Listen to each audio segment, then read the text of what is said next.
안녕하세요. 제가 흑염소 전용 미네랄 블럭을 좀 만들어 보려고 연구를 수행했던 게 있는데 그 결과를 좀 같이 공유를 해 드리려고 합니다. 지금 보통 우리가 시중에 판매되고 있는 미네랄 블럭은 그 소의 영양생리에 맞게 그렇게 만들어져 있거든요. 염소 영양생리랑은 정확하게 말하면은 맞진 않아요.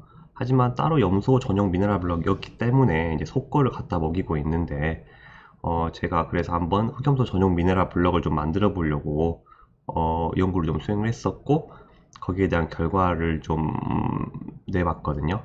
크게 이제 세 가지 그렇게 세 가지의 결과를 좀 비교를 해봤어요. 첫 번째로 이제 흑염소 전용 미네랄 블럭을 먹은 애, 그리고 시중에 판매되고 있는 미네랄 블럭을 먹은 애, 그리고 미네랄 블럭을 먹지 않고 자란 애, 그 세 가지를 비교를 해봤는데 그 시험 대상은 그 비육염소 육성 66마리를 대상으로 이제 5개월령부터 이제 13개월령까지 그렇게 이제 미네랄 블럭을 자유롭게 먹을 수 있게 했고요.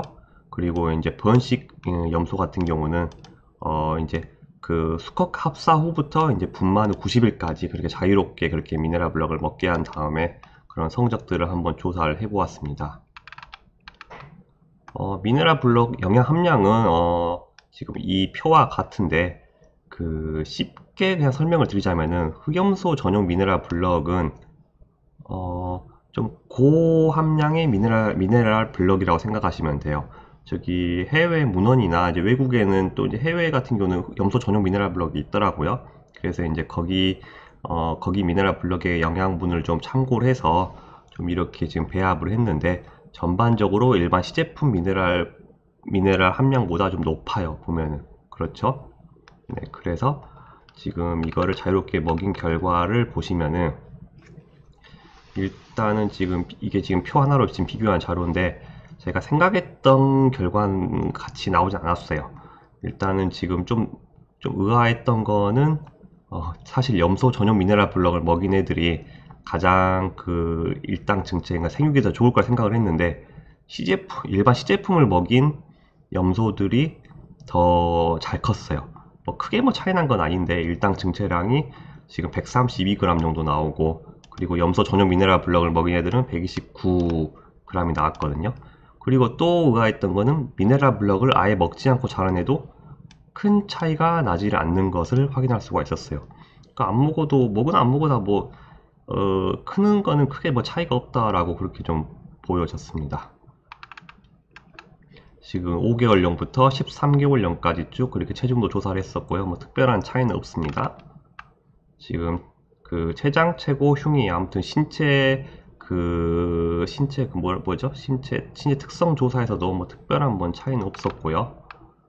여기 질병 발생 여부는 제가 가정을 했던 게 우리 이 미네랄이 이게 좀 많이 필요한 건 아니지만은 그 결핍이 되면 좀 아플 거라고 그렇게 쉽게 생각할 수가 있잖아요. 그래서 좀 조사를 했는데 여기서는 좀 그래도 나왔어요. 미네랄 블럭을 먹지 않은 염소는 좀 더 그렇게 질병 발생률이 좀 발생 건수가 좀 많았던 것을 확인할 수가 있었습니다.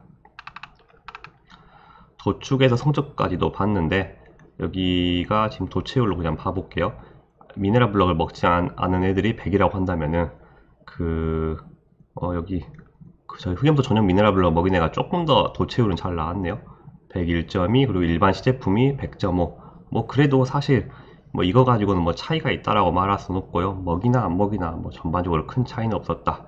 그리고 흑염소 전용 미네랄 블럭을 먹이나 안 먹이나 그러니까 일반 시제품이랑 흑염소 전용 미네랄 블럭이랑 뭐 특별한 차이는 없었다라는 그런 결과가 나왔습니다. 하지만 반면에 이제 번식염소 그러니까 이제 암컷한테는 그 효과가 좀 있었거든요. 지금 결과들을 지금 이렇게 쭉 냈는데 그냥 요약을 해보면은 분만한 이제 새끼 염소의 이제 평균 생식 체중은 2.7%가 좀 높게 나타났고요. 그리고 포유 기간이 90일 동안 이제 일당 증체량은 3.5%가 좀 개선이 되었어요. 아무튼 그 흑염소 전용 미네랄 블럭 다르게 말하면은 고함량의 미네랄을 먹인 엄마 염소들이 조금 더 성적이 좋게 나왔습니다. 그 염소가 키운 새끼 염소들까지도요. 그리고 이제 90일간의 그 젖을 주고 난 다음에 이유를 시키잖아요. 이제 분리를 시키잖아요. 그럴 때 이제 체중 손실률도 지금 흑염소 전용 미네랄 블럭을 먹인 엄마 염소들이 조금 더 손실률이 적은 것을 확인할 수가 있었습니다. 여기서 제가 좀 의문이 들었던 게 왜 육성 비육 염소들은 효과가 나타나지 않는데 번식 염소에서는 효과가 나타났을까라고 좀 의문이 들어서 좀 생각을 해보았는데 좀 저의 경우가 좀 떠오르더라고요.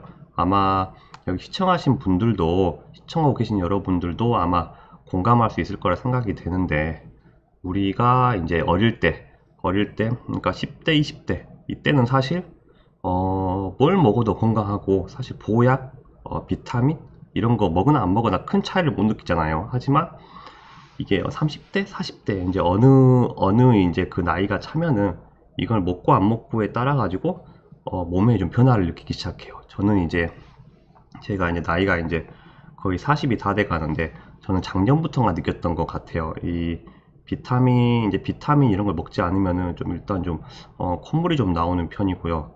그리고 최근에는 제가 좀 눈이 좀 뻑뻑해 가지고 루테인을 좀 먹었더니 좀 훨씬 눈이 좀 낫더라고요. 아무튼 그래서 지금 요즘 세상이 참 좋아요. 챗 GPT에다가 물어보면은 잘 설명을 해주거든요. 제가 질문했던 게 어릴 때는 영양제나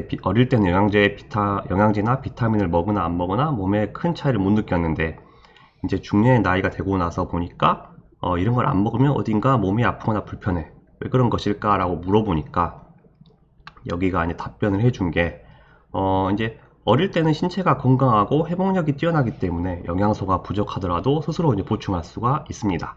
따라서 영양제, 비타민을 먹지 않아도 큰 문제가 없습니다. 그리고 중년 이후에는 신체 기능이 저하되면서 영양소의 흡수와 대사가 원활하지 않기 때문에 좀 그런 차이를 나타낸다고 그렇게 설명을 해주고 있었습니다. 따라서 이제 결론을 좀 내려보면은 흑염소 전용 미네랄 블럭 그러니까 고함량의 미네랄을 이제 그 좀 번식 염소 그러니까 좀 나이 먹고 좀 뭔가 사육 환경이 좋지 않은 애들한테는 좀 더 이게 효과가 좀 발현이 되고 그리고 사실 뭐 어떻게 어려가지고 사실 뭘 먹고 어떻게 굴려 먹어도 특별히 뭐 몸에 문제가 없는 그런 젊은 어린 염소들 같은 경우는 사실 뭐 그런 거 뭐 이거 먹으나 저거 먹으나 안 먹으나 뭐 큰 차이는 없다라고 그렇게 생각을 해볼 수가 있지 않을까라고 한번 생각을 해봅니다.